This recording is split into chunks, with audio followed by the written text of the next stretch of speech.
শুরু করো সেই কাজ যেটা তুমি মন থেকে করতে চাও। দেখবে একদিন তুমি অর্ডিনারি থেকে লিজেন্ড হয়ে যাবে। Anything is possible but if you believe. অসম্ভব বলতে পৃথিবীতে কিছুই নেই, সব কিছুই সম্ভব। ধীরুভাই আম্বানি খালি হাতে সব কিছুই বানিয়েছেন, পুরো একটা সাম্রাজ্য গড়ে তুলেছেন। এমন আরও অনেকেই আছেন যাদের হাতে কানাকড়িও ছিল না, কিন্তু তারা বিশাল অর্থের সাম্রাজ্য গড়ে তুলেছেন। কারণ তাদের জানা ছিল যে তারা কি চায়। সবচাইতে গুরুত্বপূর্ণ যে বিষয়টা সেটা হলো তারা এটা মেনে নিয়েছিল যে তারা এটা করতে পারবে। তাহলে আপনি কেন পারবেন না? আপনি কোথা থেকে এসেছেন কিংবা কোথায় থাকেন এটা বড় কথা না। এটাও ম্যাটার করে না যে আপনার পরিবার ধনী কিংবা গরিব। সবচাইতে গুরুত্বপূর্ণ হলো আপনি নিজে এবং আপনার নিজের উপর কতটুকুন ভরসা আছে যে আমি সব কিছুই করতে পারি, আমাকে দিয়ে সব কিছুই সম্ভব।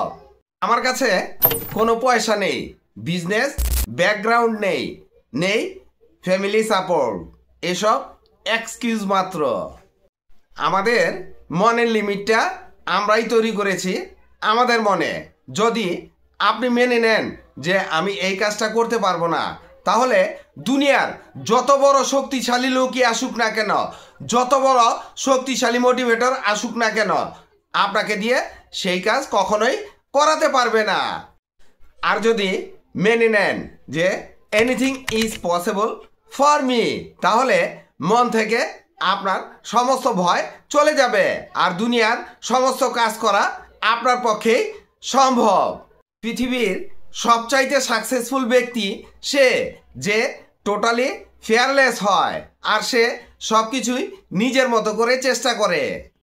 তার ডিকশনারিতে ফেইলর বলতে কিছুই নেই। সে ফেইলর হয় কিন্তু বারবার চেষ্টা করে সে শেষ পর্যন্ত সাকসেস হয়েই ছাড়ে। প্রথমে বিশ্বাস করো নিজেকে, আমার পক্ষে সব কিছুই সম্ভব। তারপর প্ল্যান তৈরি করো আর প্ল্যান মাফিক তোমার প্ল্যান সাকসেস করার জন্য দিনরাত পরিশ্রম করো। যদি ফেল করো তাহলে শিখো, পুনরায় চেষ্টা করো। হারার আগে হেরে যেও না, চেষ্টা করতে থাকো সাকসেস হওয়ার আগ মুহূর্ত পর্যন্ত। সাকসেস তুমি হবেই। সাফির এন্টারপ্রাইজের পক্ষ থেকে মোহাম্মদ তানসেন।